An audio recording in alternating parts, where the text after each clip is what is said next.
Hello viewers, welcome to my new vlog. Good morning, Radhe Radhe. कैसे हो आप सभी लोग? आई होप आप सभी स्वस्थ और मस्त होंगे और अपनी स्टडी को कंटिन्यू कर रहे होंगे और अपनी लाइफ में एक नई पॉजिटिविटी के साथ आगे बढ़ रहे होंगे।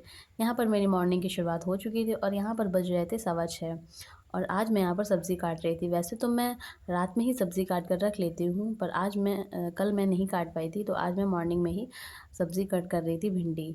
और मेरे यहाँ मॉर्निंग के सारे काम कंप्लीट हो गए थे। अब मैं आ गई थी अपनी स्टडी करने और यहाँ पर बजा था 11:15 और आज दिन है, डेट है 21 फरवरी और दिन है फ्राइडे यानी कि शुक्रवार। और मैं एनटीपीसी की प्रिपरेशन कर रही हूँ। मैंने 28 डेज़ का चैलेंज लिया है, तो उस चैलेंज का आज मेरा डे 26 है। सभी कामों से फ्री होने के बाद मैं अपने चैलेंज को कंप्लीट करने में लग गई हूँ। मैंने जो टारगेट बनाया है मॉर्निंग में, उसे कंप्लीट करने में लग गई हूँ। तो अभी आज मेरा रीज़निंग का टर्न था यहाँ पर। रीज़निंग का टर्न था आज मेरा। आज मुझे रीज़निंग पढ़नी थी। तो रीज़निंग में आज मुझे पढ़ना था टॉपिक इनइक्वालिटी, असमानता, और दूसरा टॉपिक था डिक्शनरी ऑर्डर। ये मतलब दिन भर में मेरा कंप्लीट हो जाता। तो मैंने सोच लिया था कि आज मुझे 2 टॉपिक कंप्लीट करने हैं और उसकी मैंने प्रैक्टिस भी की थी। तो वही मैं यहाँ पर पढ़ रही थी। जो इनइक्वालिटी टॉपिक था, वो सर ने बहुत ही अच्छे से समझाया था। मतलब उससे पढ़ने में इतना मज़ा आ रहा था कि पूछो नहीं। इतने अच्छे तरीके से सर समझा रहे थे, मतलब कोई भी उसे समझ सकता है। तो यहाँ पर मेरे 2 टॉपिक आज कंप्लीट हो गए थे रीज़निंग के। और कहते हैं हमारे जीवन में चाहे कितनी भी परेशानियां हों, पर हमें परेशान नहीं होना है, हताश नहीं होना है। हमें अपनी लाइफ में आगे बढ़ते रहना, खुद को हमें मोटिवेट रखना है और अपनी लाइफ में अपने लक्ष्य की तरफ आगे बढ़ते रहना है। हमें पहले सपने देखने होंगे, बड़े बड़े सपने देखने। सपने देखने से कुछ नहीं होता। और जब हम सपने देखेंगे तो हमें उसे पूरा करने के लिए भी सोचना होगा।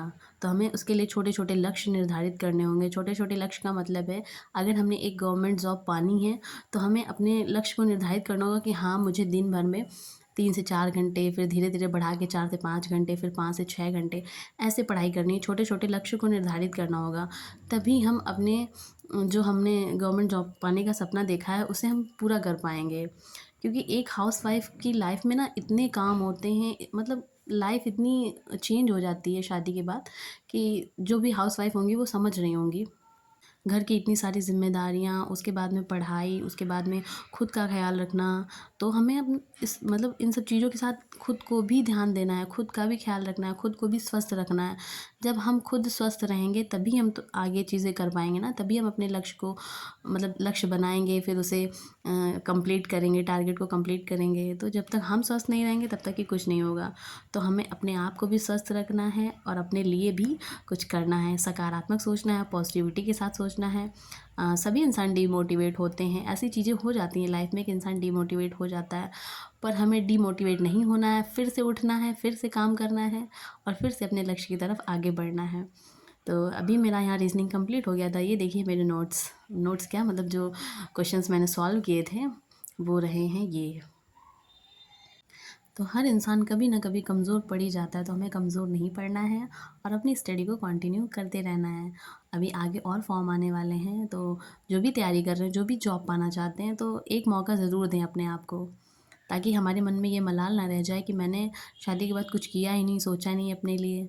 तो हमें अपने आप को एक मौका ज़रूर देना है। तो थैंक यू गाइज़, मिलते हैं नेक्स्ट व्लॉग में। Bye bye, take care.